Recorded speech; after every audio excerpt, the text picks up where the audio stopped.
Recording is on. Hola, queridos profesores. Muy buenas para todos. El día de hoy vamos a hablar sobre un tema muy importante en las instituciones educativas, sobre currículo, y el tema de nosotras es flexibilización curricular. Les voy a hablar sobre los derechos fundamentales de la educación, empezando por la Constitución Política de nuestro país en 1991, la Declaración de los Derechos Humanos en 1948, en su artículo 2, donde dicen que sin importar raza, contexto, etnia o si es una persona con discapacidad, tienen el derecho de recibir una educación pertinente y de calidad.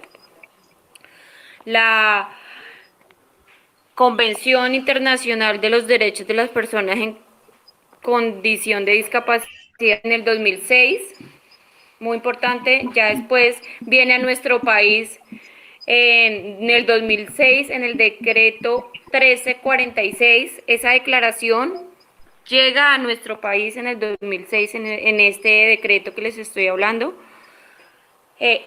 Después, la ley estatutaria de los derechos de las personas con discapacidad en la educación, la ley 1618, muy importante.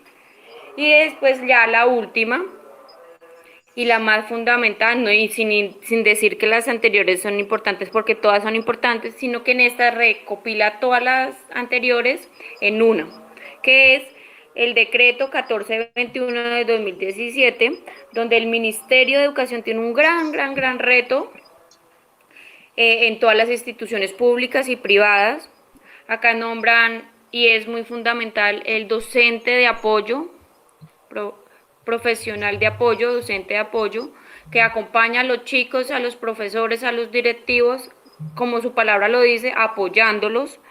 Acá se trabaja en conjunto la institución, la comunidad, los docentes, los estudiantes, la parte directiva y la persona o el niño con discapacidad. La parte de salud es muy importante para los diagnósticos, actualizar diagnósticos. La parte de salud es muy importante. Hablábamos sobre diseño universal del aprendizaje, sobre el PIAR, Plan Individualizado de Ajustes Razonables, que es como un mini currículo que se le hace al niño para que pueda lograr sus metas en educación. Muchísimas gracias.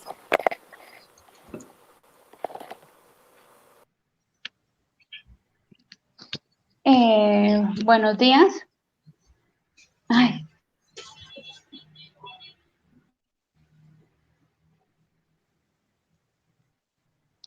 Dentro de los retos del sistema educativo colombiano encontramos el reto 1, que es la estrategia educativa desde el marco de la inclusión, el reto 2, resignificación curricular, y el reto 3, eliminación de barreras y didáctica flexible. Dentro de este primer reto, encontramos lo que es la estrategia educativa de la educación como derecho. Entonces, en el primero encontramos la creación de cultura inclusivas, comunidad acogedora, colaborativa, creativa e innovadora, en el cual se define la cultura inclusiva como aquella centrada en crear una comunidad segura, acogedora, colaboradora y estimulante, en el que cada uno es valorado como el fundamento prioridad para que todos los estudiantes tengan los mayores niveles de logro. Es decir, de que hablamos de cultura inclusiva en la escuela es abordar las modificaciones de nuestros prejuicios y estereotipos o modelos mentales enmarcados hacia la inclusión. En el segundo reto encontramos generar políticas, resignificar políticas institucionales donde quepan todos. Entonces, se trata de una política que se caracteriza por su orientación a examinar y eliminar las barreras para el aprendizaje y la participación propia del sistema en términos sociales, económicos, políticos, culturales, lingüísticos, físicos y geográficos, además de centrar las bases para el desarrollo de estas políticas de la inclusión. Su orientación sería la de una política permanente que constituya un pilar en el plan estratégico de la institución y que pensada a largo plazo se ajuste a las particularidades de los estudiantes, tomando en consideración la importancia de la participación educativa inclusiva. Entonces, es una política que identifique las barreras institucionales que impiden el ejercicio efectivo de una educación inclusiva. Una política que haga énfasis por medio de ejercicios permanentes de caracterización en aquellos grupos de estudiantes que podrían estar en riesgo de exclusión en cuanto al acceso y la permanencia. La política que promueve la participación activa de la comunidad académica, especialmente con los estudiantes de inclusión. Una política que proponga acciones de acompañamiento académico y de bienestar que permita reducir las barreras a mediano y largo plazo. Dentro de estas políticas también encontramos la creación de un comité de inclusión, el cual la función es velar por la adopción de políticas, planes, estrategias y programas que favorezcan el acceso y promoción de los estudiantes en condición de discapacidad. Listo. Entonces pasamos a al reto número 3, el cual es desarrollar prácticas, asegurar que todas las actividades permitan el desarrollo integral, promuevan la participación de todos.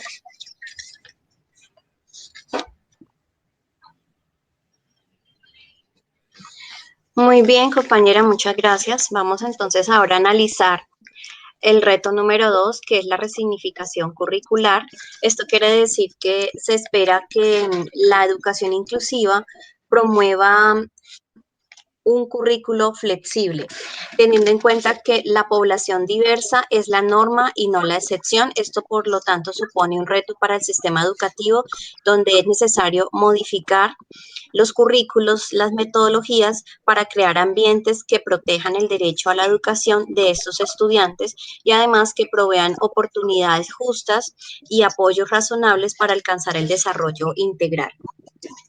Por lo tanto, entonces, cuando hablamos de currículo flexible, se entiende que existe diversidad. Los estudiantes, un currículo homogenizante y tradicional no funciona, no es apropiado, no es pertinente y es necesario entonces hablar de currículo flexible, teniendo en cuenta que los estudiantes tienen diferentes intereses, saberes previos, necesidades, expectativas, habilidades, potencialidades, estilos cognitivos y ritmos de aprendizaje distintos. Entonces, la idea es tener en cuenta que para trabajar contenidos, metodología y evaluación, el docente puede entonces transformar o suprimir desempeños o competencias. De pronto algún estudiante no alcance a desarrollar algún contenido específico, por lo tanto no se puede entonces decir que debe quedarse en ese grado anterior, sino que puede estar matriculado en un grado tercero, por ejemplo, por su edad cronológica, para que socialice con sus compañeros, pero puede entonces trabajarse habilidades y competencias del grado anterior para que el docente pueda hacer este acompañamiento en esta transición, debe comprender la diversidad, ¿no? Tener en cuenta qué es lo que debo enseñar, qué es lo más importante, cómo lo voy a enseñar y además tener en cuenta la evaluación que puede ser de diversas formas, debe ser continua y permanente como un proceso. Por lo tanto, los ajustes razonables que se pueden implementar tienen que ver con las estrategias, los recursos pedagógicos y didácticos. Es importante flexibilizar los tiempos para alcanzar las metas de aprendizaje y también para que alcancen los niveles de competencias, puesto que la educación no es certificar saberes, sino que la educación tiene que ver con otro tema que es que el niño desarrolle habilidades, potencie sus eh, habilidades, sus desarrollos, sus intereses, que sea un buen ciudadano, que sea autónomo, independiente y además lo más importante es que esté incluido en la sociedad. Entonces, la educación pone en el centro al estudiante con discapacidad, no a los conocimientos ni al currículo. El reto número 3 nos habla acerca del dúo, la eliminación de barreras didácticas flexibles. Es cuando el docente se empodera del proceso y no espera que un profesional especializado realice la atención al estudiante, sino que mediante reflexión, innovación y la aplicación del diseño universal del aprendizaje puede entonces desarrollar procesos académicos incluyentes. Los 3 principios del DUA tienen que ver con la motivación, es decir, que el estudiante se sienta eh, sienta la oportunidad de buscar mantener el esfuerzo y la persistencia y la autorregulación en su proceso académico.